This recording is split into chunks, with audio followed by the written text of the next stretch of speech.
Welcome to the Retirement Lifestyle Show. I'm your co-host, Roshan Loungani, here as usual with Adrian Nicholson and Erik Olson. Adrian, you seem very festive today with your background. How are you doing?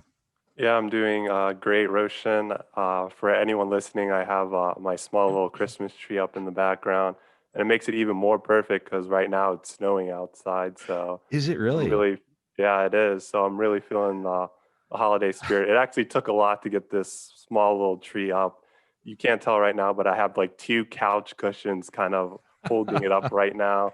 I accidentally knocked it over, and some ornaments are like on the ground right now. I'm really boxed in, but if you're looking right now, like at a video or something, it looks pretty tight and nice right now. So it got the job done. I Great love angle. Exactly, the beautiful. right angle.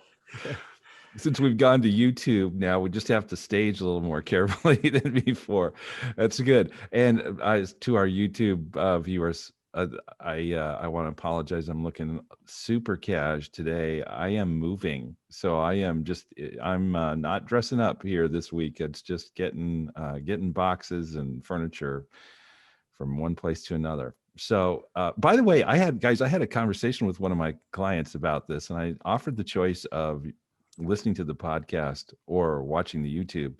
And he said, yeah, definitely. I would much rather watch a video. So just staring at the three of our faces was much more satisfying than listening to the podcast. Where I think, yeah, you could be multitasking, which is kind of how I roll. But no, in this case, he really preferred that. Yep, I do the same thing. I normally will listen to a podcast while I'm doing something else. We have a great topic today. I think it'll be fun to talk about. We're going to talk about the 2020 year in review, but we're going to do it with a lot of different angles. From what happened this year in the world, the financial world, personally, we're going to cover on each of those areas. So, Erik, I'm going to let you start us off. Can you share with us why you think this is an important thing to discuss? I think periodically it's makes good sense to just look back on what you've experienced and try to make sense of it and sort and order some of that experience in a more deliberately reflective way, because I think from that you gain a few things. One, I believe, is wisdom from processing those experiences and trying to draw conclusions from it. The second thing is I think it gives you some degree of more emotional stability, because sometimes you can step back and reference the nature of that experience, particularly if it was emotion laden, as I think many of the things that we experienced in 2020 were, and allows you to, I think, again, step back and hopefully look at it a little bit more objectively and not be so emotionally driven in your responses to the things around you, and propels you forward.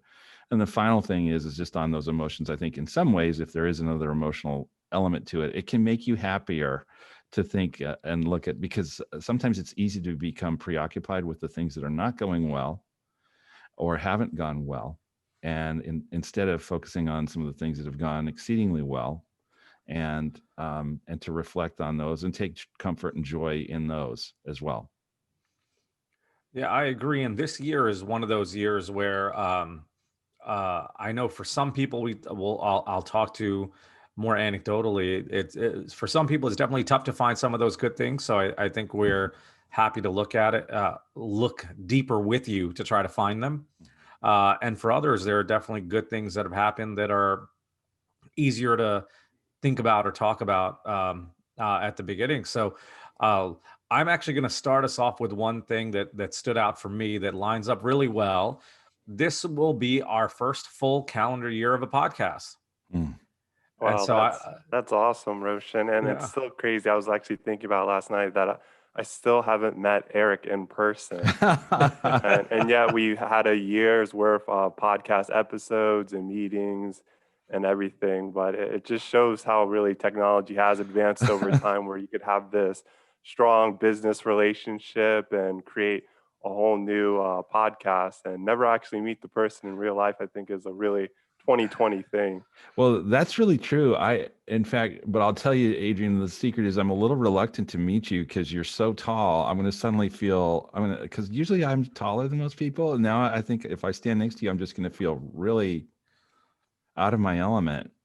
Yeah, I know. And I've been inside so much in 2020 that I haven't got like my year end. Hey, did you play basketball in college? Are you some famous athlete? I haven't gotten that this year, but I just contribute that to just being in more. But yeah, just a year's worth of podcasts. It's been great. We've had, I think, a total of 6 guests too. So it's been developing a lot. So I'm really happy with where we're at right now. Wow. Yeah, Well, that's great.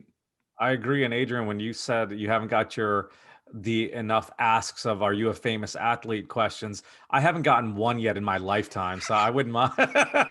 My height and weight doesn't scream athlete.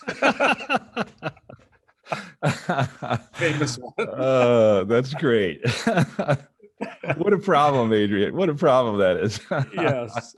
No, but I think it's great too, guys. Not only our first full year in, but I almost hesitate to tell people to compare how our audio was at the beginning to now, just because we've made such improvements in that. So overall, with our podcast, I'm really happy with the progress we've made. Yeah, that's a good point.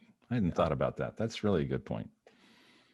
So who's got one item they want to share on their list that 2020 year in review? What stands out for you? Yeah, I can take on this one. I thought this was an interesting one. It's kind of like the top stuff that was searched on search engines and online, and it's broken down at categories. I think people might find interesting. For the category overall searches, the most popular one was the election, and that kind of seemed like right with what election day was when people called it election week. Just constantly people looking at the results, stories, headlines, all the different states was something that probably really blew up the internet. The next category is how to make search. And I thought this one was funny, is how to make a face mask. And I thought that was a pretty interesting one. And in the beginning of all this, you saw some pretty interesting stuff what people were using just to kind of protect themselves when they go outside. All right, I've got to. So I'm going to go on the first one, the election. Am I the only one that's sick of it, or was sick of it early, or is it still something you like to search and look into and talk about, or are you in the camp that I'm in where you're just happy it's over?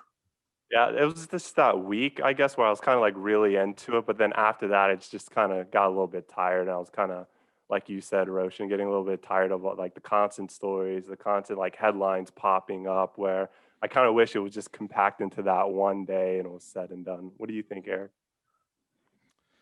Well, yes, I guess I am glad that it's behind us, but I also would say I believe. I mean, I wasn't necessarily going to talk about politics, but I do believe it was one of the most consequential elections at least in my lifetime. I'm not saying in the entire nation's history, but the choice, the direction presented by, once upon a time, it seems like the winner take all system, unlike a parliamentary system, draws parties closer to the center. They start in the primary season and they're more playing to their base, and then they're drawn toward the center. Parliamentary systems are more fragmentary because people don't need to necessarily do a winner take all. They just need to win seats, and then they can form a coalition. But it seems to me that in this election, probably more so than even the last two, it seems like there's very little coming together. And I'm concerned in the aftermath of the election, although I'm glad it's over. I'm concerned about what I perceive is a deep dissatisfaction with or a lack of, let's say, confidence. So I heard something yesterday. A pollster said that somewhere around 30% of Democrats think that the election was not conducted fairly. That's a very high number. 45% of independents and 75% of Republicans believed the election was not conducted fairly. So whether or not that dictated the outcome, I don't know. But I'm concerned for a country when that substantial a share of the electorate is not confident that the election was conducted in a fair manner. So. Well, Eric, I think I don't have data. I'd be interesting to know what the data was after just the last one presidential election, just because those numbers should be shocking to me, but they're. I feel like that's probably you change in where independent Democrat and Republican are on that list, and I would imagine the numbers are fair. I mean, last time we're talking about Russian hacking, now we're talking about fake ballots. There's people are going to be unhappy on either side, and then rather than taking the loss, they're going to blame the process. Yeah, and I mean that's a good point, Roshan, too. And I think this was also like a very polarized election too, with just the backdrop of stuff that was going on with, for example, COVID, the Black Lives Matter movement, the environment with all like the fires going on. There was just so much going on that just it caused just a very polarized effect in this country. And throw social media on top of that, the way it's advancing, where communication is just widespread constantly, is also just something that really just charged it up, in my opinion. Yeah, I agree with both of you with what your concepts are. Where I differ is I really don't want to talk about the election. Okay, all right. Yeah, and that can, that's perfect, and that can move me on to. Well, let me just say one more research. thing, and on this, unfortunately, the election isn't over, which is another part of this. Because I wish it were. True. But until January 5th and the Georgia senatorial runoff, yes, we don't really know what government is going to look like for the next 4 years. True. So on the one hand, I would just say, please, why do you have to wait till January 5th to do this? Can we please get this over with before Christmas? Like Adrian said, get it all done in one day. That would be so great. Yes. I'm for a system that they used in Iraq in the immediate aftermath of Saddam Hussein, and that was, there's no advanced voting. You go to the polls on the day of. When you vote, you get your thumb, or was it your index finger? One of them is dipped in ink you can't wash off. And so you go, you vote, you have to be alive to show up. You can vote once, and then that very day, you know what the outcome is. So that's what I'm for. I'm lobbying for purple ink on your fingertip from now on for voting. Exactly. But you're right. We'll know in a few weeks what the outcome is. Adrian, your second item on your list. Go one at a time because they're good ones so far. Your second item about making a mask. My sister-in-law is in the pharmacist with Walmart, and so she goes to different stores. She helps set up the I think it was the first drive-by COVID testing in our area. She helped set that up, but she sent a picture of someone that at the beginning of the pandemic, for protecting themselves, wore a dinosaur costume into the store. Have you seen these costumes where it covers your full body? Yeah, if it's like the most popular one, like you can see it at like sporting events. It was like just really popular, where they have like small hands and like their faces around where the neck is, and they just run around with it. Yeah. But whatever gets the job done, honestly. Yes. That's pretty funny. So full hazmat suit type of thing. Is that right? Pretty creative, right? I don't have a mask. This pandemic just started, but I've got this old dinosaur costume, and they wore that to Walmart. Did either of you have to come up with any creative mask type system or anything like that? I was fortunate enough not to. How about you, Eric? Well, I had I wouldn't say it was terribly creative, but it was like a bandana, and I felt a little bit like an outlaw because I had to go into my bank one time, and here I am wearing my Jesse James outfit. I thought, oh my gosh. Yeah, I remember. I don't know if they have those. I haven't been in a bank in, I feel like, years, but they used to have signs up where, like, take off your sunglasses. Yeah. Right. And you're like, now I'm coming in with a bandana on, but I'll take my sunglasses off, but I'm going to keep this bandana on. Exactly. What's Uh, next, Adrian? Any other interesting ones Yeah, on your the list? next one is the top virtual searches, and the one that was like the highest one up there was how to be a virtual sports fan. So I hmm. thought that was it makes sense where a lot of people want to see themselves kind of on a screen watching their favorite sports team playing, or I didn't see any like options to be like a cutout and be put in like a baseball stadium or something like that. But Oh, yeah, whatever it takes to have your presence be felt by the team that could probably influence a play, whatever it takes to help your team win, I guess, is what oh, people so you really just need a little hoping to do. mannequin looks like you sitting up in a Petco Park in San Diego type of thing. Is that Uh, it? Yeah, exactly what they were going for. Well, Adrian and Eric, I don't know if you, I say Adrian first because I know he watched this, I think Eric more than you, but the Yeah. NBA playoffs had those screen or the bubble, right? They had those screens up. Eric, did you see this? No, I didn't watch it.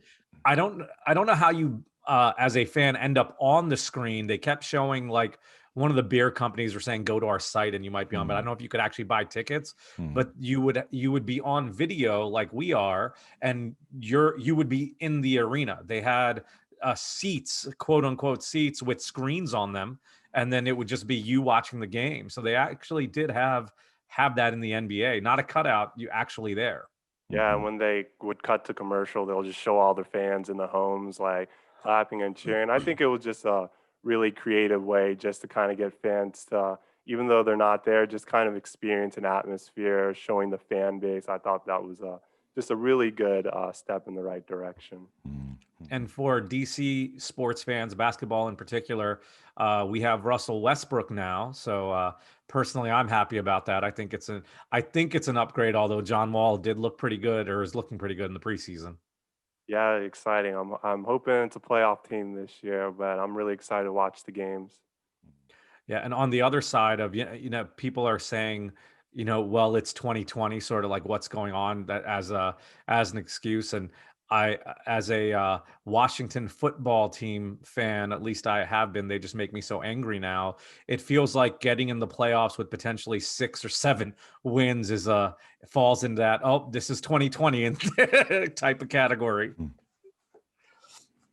Let's move on. Adrian, what do you have on your list next? Yeah, I have two more. The next one is the it's a beauty category, and the most common one is how to cut hair, and this is probably relatable for everybody.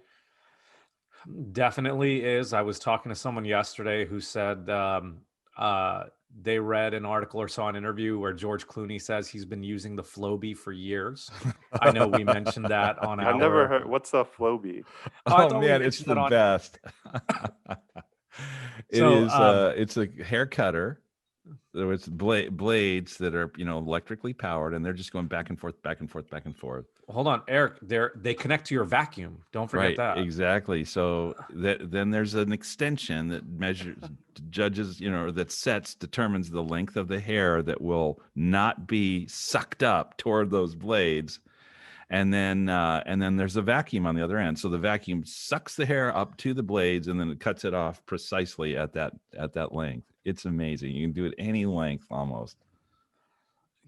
So yeah, that hair cutting problem, I know that affected all of us. I was cutting my own hair, and I told you and for all the listeners, I did a really bad job and had to just shave all my hair off. So, and then I found a great barber that would come to the house, and then he found a Oh, great deal on a barber shop. So he's not coming to the house like he was. So, that's great. so yeah, definitely a search. I didn't make Yeah. that search, but I would have been a Mm, good one. mm.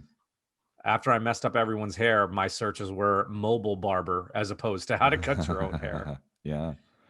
What else you got, Adrian? Something And more? then the last one is the top concert searches, and this one's the category was home together concerts, but I think a big thing is Hmm. just people can't do in-person events.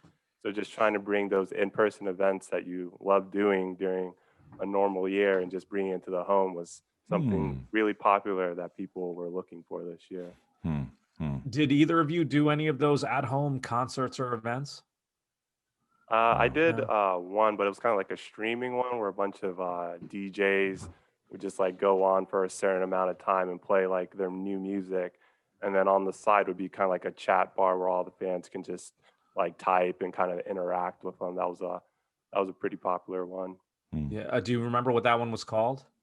I don't. I got the link from one of my friends, but they have them pretty much every weekend, Yeah. where it kind of just shows that every weekend you can kind of like look for maybe a genre of music that you like to kind of bring that artist that you enjoy into your own home. Mhm. Yeah, I've done a few of these. I've watched the versus battles. I don't know if either of you are familiar with those, but I watched those, which are like the in-home concerts. They pick the artist and they'll do 20 of their top songs. The other thing I've done frequently, really over the last few weeks, I tried it earlier, but they've done a great job of online comedy shows, Mhm. like stand-up comedy shows. But they're I did on the Zoom instead of stand up now, but um, I did a couple at the towards the beginning of the pandemic, and they weren't very good. And now the last 2 weeks, I think I've watched maybe the last 3 weeks, but I think I've watched like 5 or 6 of them, and they've really figured it out and done a great job of it going forward. Who Mhm. would you say your top three favorite comedians of all time are? Whew, all time. That's a tough one. I mean, I can tell you three that I really like right now, but I don't know if they're all time. But I've been a fan of what Dave Chappelle's been doing recently. Um, actually, I'll give you four. Bill Burr is another one that I think is just really good right now in general, sort of on top of his game. A year or two ago, I would have, and I still have to mention Kevin Hart on here because I still think he's funny, but I was not happy with I feel like his last two specials have not been to the level that he set for years before. Mhm. So still good, but not as great. And another one that I'm a fan of now that I don't know if you can even call him up and coming anymore because he's really, I think he's crossing over from comedy into just the mainstream is Andrew Schultz. And he's a comedian I first found through a podcast. He's on the Brilliant Idiots. And then I listened to his other podcast. And as a follower of his, you get, uh, you get like you feel like you're in the game for his success because I've been listening to the guy since he was what he was calling was his low of comedy. He said that there's apparently some company that'll give comedy specials to anybody and they wouldn't give him one. So he felt like if these guys that give everyone a special won't give me one, and then he just totally built his own empire, so to speak. So not only am I a fan of his comedy, I like his story as well. Yeah, that's great. I Interesting. appreciate you sharing that with us, Roshan. I'm definitely gonna look up these people because again, since I'm home more, I think looking up a comedy event would just be perfect for one night if I need like a pick me up or something entertaining or funny. I think would be great. But yeah, those were the top searches that I found when it came to certain categories, and I thought it was pretty good. And maybe some of our listeners or viewers can maybe take away one of those things next time they're inside or wherever it may be. So yeah, we can move on to the next. Do any of you guys have anything you want to share on the 2020 recap? Well, Adrian, I'll give you one more thing on the comedy before we move on, since for our billions of listeners out there, um, of these comedy shows that I've done recently at home, I've always been impressed with what the DC Improv does. They are, I don't know how frequently they're doing it, but we just watched what is their last one for the year last week. It's a $5 comedy show. And of all the ones I've seen, I was just so impressed with what a good job they did. So that's my last comedy thing. And then I'll give you the next thing on the list. We've touched on and talked a lot about just the pandemic in general. Like I don't think you'll ever mention 2020 without the pandemic, right, going forward. But one thing that stands out for me, did you guys see any of those stories or videos online of for kids' birthdays, a fire truck coming out? Did you see this at all online? No, but it does sound familiar. So, well, what happened was, and this was back in April, there was a story going around online about a kid, and I think it was in multiple places, but basically they couldn't have a party for their birthday because of the pandemic. We're really early in the pandemic. It's March. It's more like April. And so the a fire truck would come out, they would drive in their neighborhood, they would run the sirens for the kid's birthday, and they would just sort of stop in front of the house, wave and say happy birthday. So my sister saw this and called the fire truck and had them come out for my son's birthday on April 25th. So I'll always remember the fire truck literally coming out, have their sirens going, and he was so excited. So um, Great birthday gift. That'll always stand out for me, as well as a 2020 pandemic birthday. Mhm. Either of you do anything interesting for yours or someone else's birthday in 2020? Yeah, mine was the same. Yeah. Yeah, it was a different year for that. So we had planned on at some point doing some skydiving, and that had been postponed from 2019. Well, and so all the best laid plans, 2020 wasn't really accommodating it. So we'll get around to that. But I just want to step back and just sort of look at. I think the big events and the big stories of 2020 have both, or in most cases, not all, but in most cases, have a really awful side, but then there's truly a silver lining in many, not all, many cases.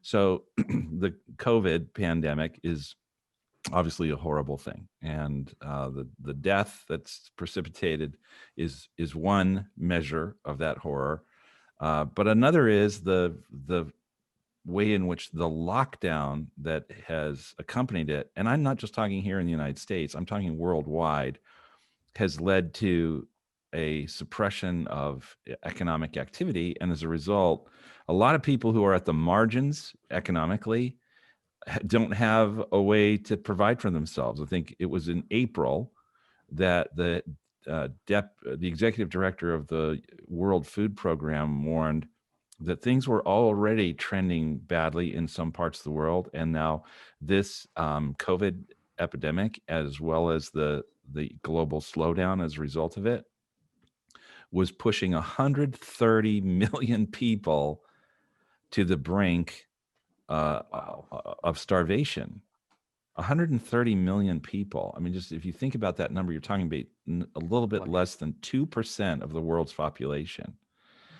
Yeah. And so that's just shocking. And then in November, that same executive director reported to the UN Security Council, trying to give them an update on all of this. And sometimes I treat up some of those numbers with a little bit of a grain of salt. I do feel like in some cases there's a little bit of a motivation to maybe make more of some of the numbers than there actually are. But there's no question. I have a friend in Pakistan who fortunately has a great job with an American multinational and multinational company, and as a result has a really good salary. But he has been putting in literally tens of thousands of dollars into buying food to keep his community fed. And from that standpoint, because all of the poorer laborers in his area were told, well, you have to stay inside, and you can't work and you can't circulate. And so the reaction to this pandemic, I think, is in some ways frightening. That said, and I'm not in any way saying there's a silver lining to all the poorest people globally suffering like that. I do think that what happens when you have an economic disruption of some kind is that it tends to, from the business standpoint, it tends to weed out some of the weaker businesses, and it tends then to bring into being new businesses that can serve that new reality. So I'm hoping that if there's a silver lining to this, that what we have is a stronger, more robust economy, and that's not just domestically, but that's globally, one that is capable of hiring a lot of people and bringing greater, as business and hiring and jobs and wages do, is to bring greater prosperity worldwide. Yeah, and Eric, I'll tell you, when I hear that story, it's just sad, right? Mhm. With the pandemic, but Mhm. um, I also think of people like your friend, Mhm. right? You Yeah. also have people helping in a sense of community Mhm. developing that may be greater than it was. I I I think we're all, Warren Buffett has a quote, something like, he says, anyone born in the United States won the ovarian lottery, Mhm. right? Because you're Mhm. born in this country, so you're just lucky and blessed in general. And then when you think of the pandemic, you've even more so, right? The um, fact that you're able to do well. So it does. Yeah, that's a very sad and tough story. I think the silver lining, at least that I'm hearing, is what the help your friend is doing. And then I also think of just the fact that if you bet on this is going beyond your story, but just with the pandemic and COVID and the vaccine, is that, humans will figure it out, right? I don't know how long, you don't know how long it'll take, but the fact that there's going to be problems, the vaccines along the way, problems of delivery, problems of, well, how was it working, and so on and so forth. But I think that we will figure it out and get through it. Well, Well, on that, yeah, those. go Yeah, go ahead. ahead, Eric, No, and then you, I'll add Adrian. on. Okay, yeah, but yeah, I like what both of you said, and it kind of just really shows like how important, how great some of these charities, nonprofit organizations, service members, healthcare workers have been. And I think, in my opinion, they really have redefined what a hero is. And just growing up, you just think it's like superheroes wearing capes or athletes or whatever it may be.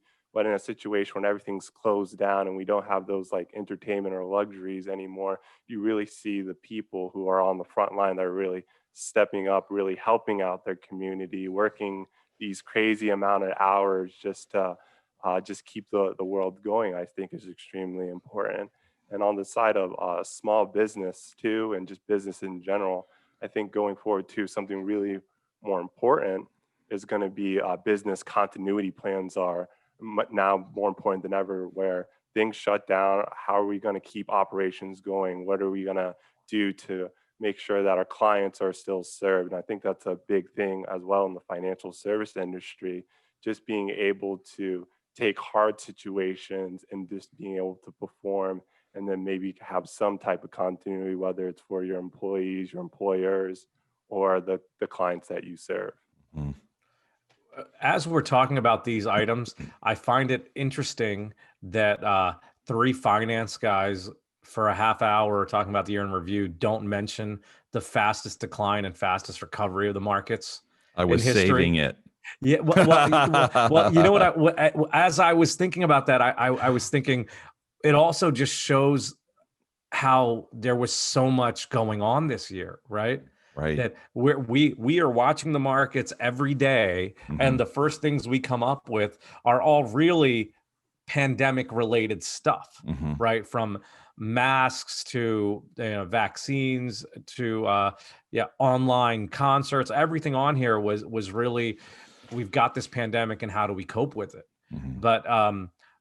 But yeah, that's one of my things to add on though on the list though, is just that the markets were crazy this year, and it would be very accurate to say unprecedented what's happened in terms of decline and recovery. Right. I mean, I think we've cited this number before, but the more or less 35% drop in the large cap stocks of the United States, as represented by the S&P 500, intraday from February 19th to intraday on March 23rd.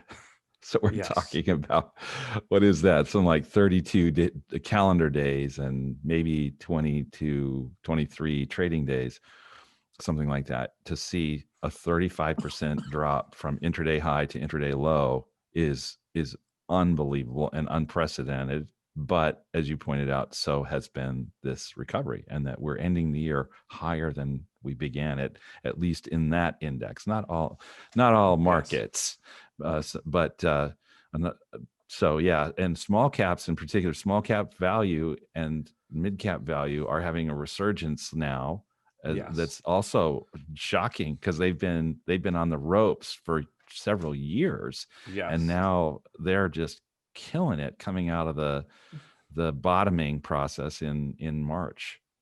Yeah, I believe these just aggressive swings and the amount of volatility Mhm. we saw was just something that was just like really interesting to look at. These really sharp movements, sharp decline, and then how they responded on the come up was Mhm. just really interesting, and it made really people reevaluate their financial plan, where their money is allocated, checking their risk capacity, risk tolerance. I think were all things that made people not only reflect on 2020, but their own financial situation as a whole. Right.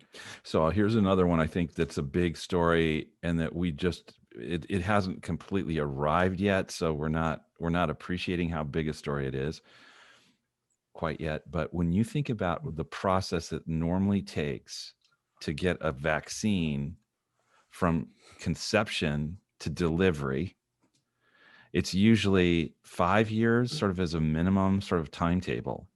And I mean, irrespective of your overall assessment of this last administration, you have to, at least I think on this measure, acknowledge that clearing the regulatory hurdles and incentivizing some of these pharmaceutical companies to participate in this program called Warp Speed, to see, I think, is it not 3 companies? So you have Pfizer, you have Moderna, is it AstraZeneca? And I believe there's maybe even a 4th company, and I'm forgetting it right now, all of which have produced vaccines that are showing efficacy in somewhere in the 90-95% area. That's unbelievable in 1 year, and that they're actually rolling out doses now. I just, that is mind-boggling to me. Yeah, I completely agree with you. The way they've done it and respond, that is a part of what I was referencing when I was saying we'll figure it out, Hmm. right? Hmm. Because there are issues as soon as these vaccines were announced. The next thing you're starting to read and hear, well, their vaccine's got to be stored at this kind of temperature, Hmm. Right. and how are they going to move it around? And I think that the way that these companies and these people, the scientists, have responded has just made me even more believe the fact that, okay, yep, this is a problem, but we'll figure it out. And Hmm. I'm hopeful. I don't have any data to back this up, but I'm hopeful that delivery and the country, essentially everyone getting vaccinated is going to happen faster, because I believe they'll figure out a way to deliver it faster now, Hmm. right? Hmm. Now that they figured out the vaccine, they'll just get better along the way. Hmm. Yeah. So I have another one, but I don't want to just be the one here No, go leading for on it. everyone. Okay, Send I it will out. say, so I would say, in addition to the disease has been the response to the disease. And so the lockdown, I've began talking about that more in global perspective, but with I think that is really one of the big stories of the year, that Americans who traditionally have prized freedom and individual liberty would agree, in light of this and the enormous uncertainty and fear that was generated, surrounded the emergence of this disease at the back in February and in March, agreed, or consented at some level to see a significant curtailment of their freedoms, whether that was with respect to travel, or their businesses, or their day-to-day lives, or their public schools, or whatever. And I would say, on the one hand, I think you have to give credit to people willing to make dramatic adjustments, but I also think in some ways it's a concern for me that people there hasn't been. Let me put it this way. I'll use an example to kind of illustrate the point. So, in the city of New York, recently, Bill de Blasio, who's the mayor of the city of New York, said that he was seeing positivity rates of 3%. They'd moved from below 3% to above 3%. And on that basis, a 3%, positivity rate and testing, that he was going to again close the New York public schools. But in the schools themselves, the positivity rate was not 3%, not 2%. It was 0.2%. And yet a lot of I'm not a New Yorker, so I'm not listening to all of the conversations there, but nevertheless, that on that basis, that was considered a justifiable reason for closing all those schools. I wonder if that's a healthy thing for our society, to have that degree of, I would say, compliance with what I would say aren't necessarily soundly reasoned policy prescriptions. And so that's I think a big story. Having said that, again, I said I would identify some silver linings. I think one of the silver linings of all of this is that I think you see more parents saying, rethinking their approach to how they're going to educate their children, and thinking more, being more conscious of what does it mean to educate my children. And you see people left, irrespective of their position on the political spectrum, are now choosing to homeschool, which I think is a really interesting outcome of all of this. And even if they're not necessarily planning on a long-term approach to homeschooling, are certainly more involved and paying more attention to how their own children are being educated. So I think that's a big positive. The second positive that I think I would say, just coming out of this, is how many families, or how many of your friends have you heard report that by virtue of staying at home more, that it is in some ways rejuvenated their relationships with other members of their family. So I think, that we certainly hear the opposite. You hear about spousal abuse and child abuse where people are sort of cooped up.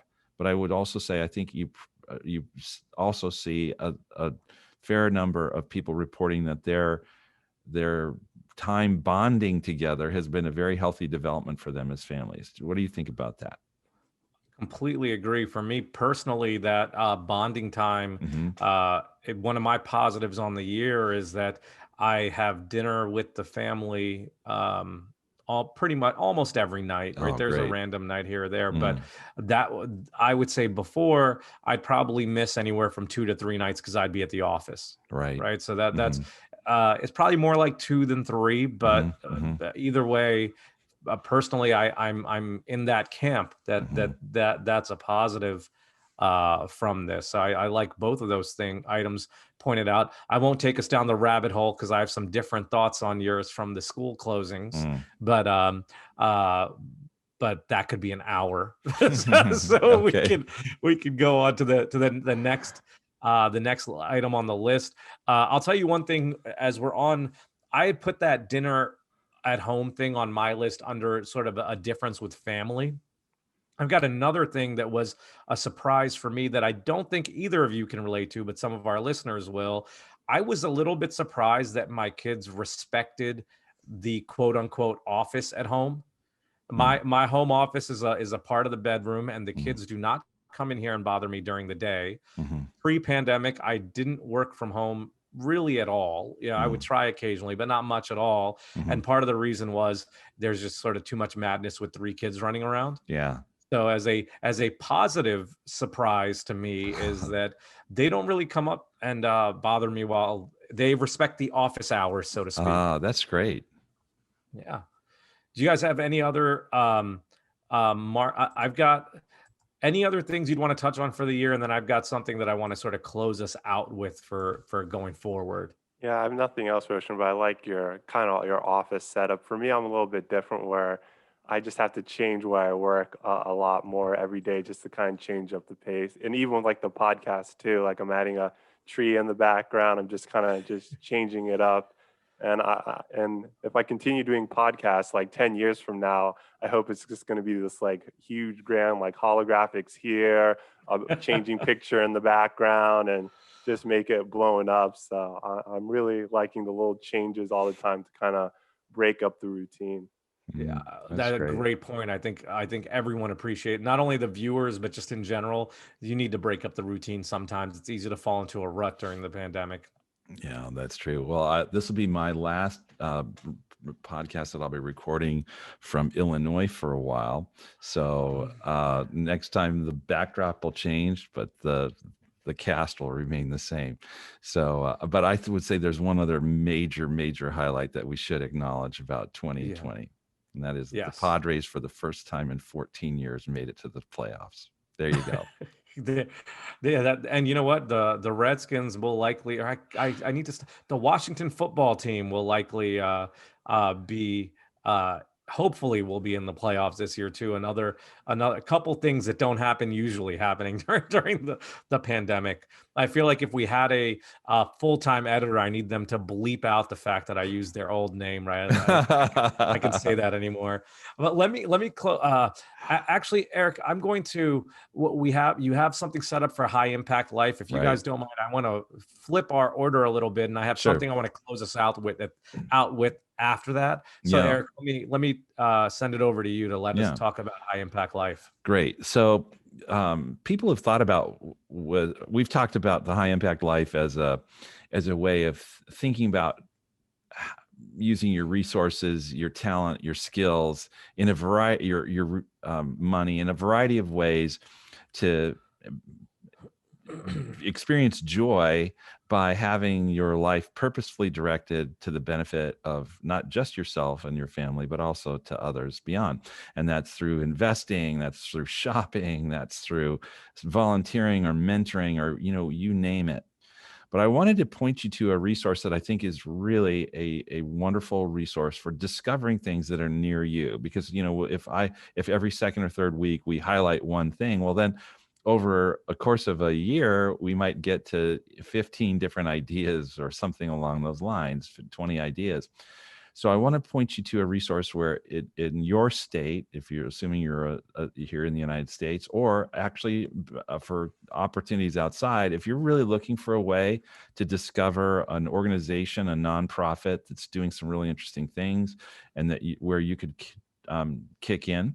One of these is with World Magazine. So World Magazine has annually what they call the Hope Awards for effective compassion. And they've been doing this for 25 years. And so for 25 years, they've been going out and looking in a variety of categories for people who are doing really interesting work. And so that's both, they're broken down by states, they're broken down internationally, they're broken down into categories. I'm going to just read some of these categories: community, disabilities, education, family, gardening, homelessness, immigration, jobs, legal needs, medical, et cetera, et cetera, et cetera. Prison, which is a big thing for me, anti-prostitution work, which is really big for me. So all of these sorts of things, if you'll go to the website of World Magazine, so it's world.wng, which is World News Group.org, or maybe better yet, go to World Magazine and then go to Hope, Directory of Hope Award finalists. World Magazine Directory of Hope Awards finalists. You'll find an unbelievably long list of things, and just type in your state, or do in the search bar, Control F, type in your state, and just see some of the opportunities that are surrounding you in ways that you could plug in and help those very organizations. And I think, looking at it in this big comprehensive way here at the end of the year is a useful way, hopefully, for you to make some resolutions that kickstart your engagement in 2021. I'm doing it for Michigan because obviously I'm changing. So all the sorts of things that I've plugged in here in Illinois are now going to be a little bit harder for me to access. So I need to find a new crew to hang with in Southwest Michigan. Yeah, Eric, I did not know about these awards or this website. I've gone there, as you described it. There is a lot on there for, as you said, category states. So this is great. Thanks for sharing this Sure. with us, and the website will be in the show notes as well.